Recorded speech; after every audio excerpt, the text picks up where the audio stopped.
Start where you are is the title of today's message.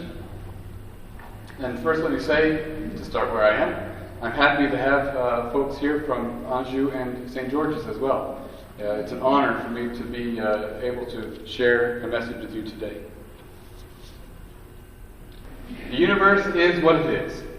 And the Big Bang Theory is science's way of describing to us the origins of everything.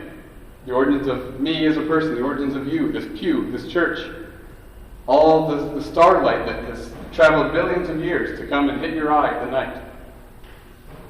So what better place for a sermon titled, Start Where You Are, but at the beginning. But that's not really what we're going to talk about today. We're going to talk about this section way over here at the corner. It says present day. Present day for the Big Bang. 15 billion years of shared history has brought us here together today. That's a whole lot that has happened between then and now. 15 billion years. And we, as human beings, are blessed in our ability, unique in our ability, to think about what that means. 15 billion years and where we came from. This guy, he doesn't know anything about the Big Bang. No idea.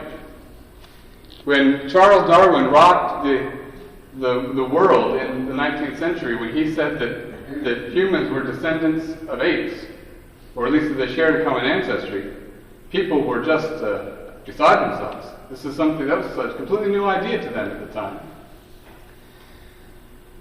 And someone asked Darwin when he wrote this, they asked, if we are descended from the same common ancestry as apes, what makes us special in the animal world, in this world?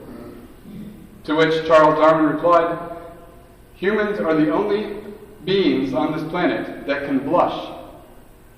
That is, we have a sense of right and wrong, of guilt and shame. This is what separates us from the rest of the world. But what is this guy thinking about? He probably doesn't think much about yesterday at all, or tomorrow. He doesn't worry about the future and doesn't hold on to angst and grudges about the past. He neither gives nor receives forgiveness. He's kind of cute, but that's about as far as it goes, right?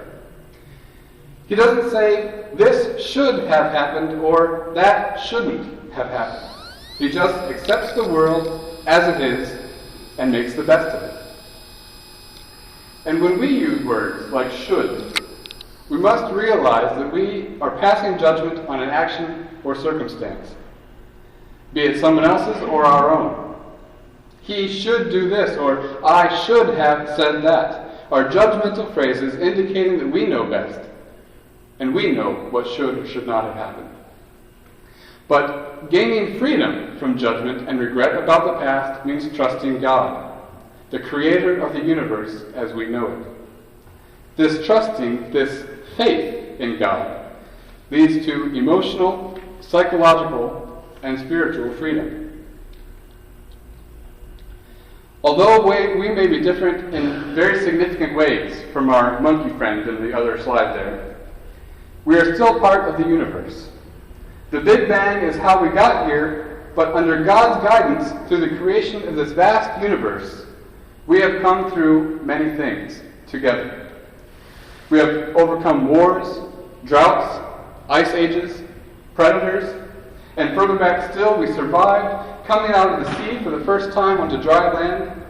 We have survived the transition from single-cell to multi-cell organisms, and yes, by God, we have even overcome the creation of life itself from within the primordial stew of existence.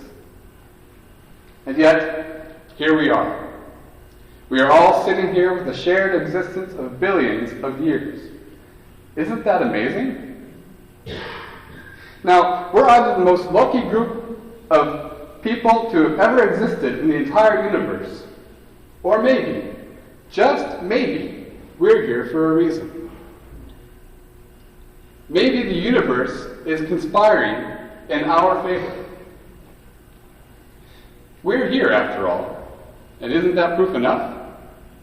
We've come through 15 billion years, and nothing could have happened any differently to make us here now, today. God is in control of our lives and the world in which we live, and has ensured that we are here. In the words of author Michael Dowd, stop assuming that you know best how things are supposed to go in the world.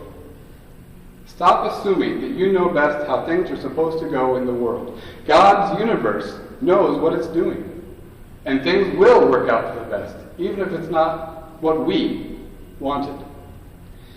Having faith means trusting that each one of us is doing the best we can. Now there's an image that probably looks familiar to you. The journey of 1,000 miles begins with a single step.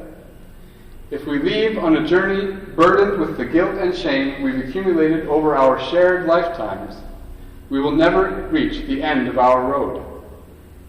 Conversely, if we are afraid to begin the journey because we've grown accustomed to where we are, we may never begin in the first place. And I think that this image is very appropriate for this topic. It is, of course, the yellow brick road leading to the Emerald City from the movie The Wizard of Oz. And Dorothy gives us a great example of someone who starts where you are. She gets whipped up in a storm, flies through the air, and lands in some crazy place, and she never makes a complaint. Does she curl up in a ball and shoo the world away? No, she does not. She simply accepts where she is and where she has to go, and goes, even in the face of apparent danger. She simply accepts where she is.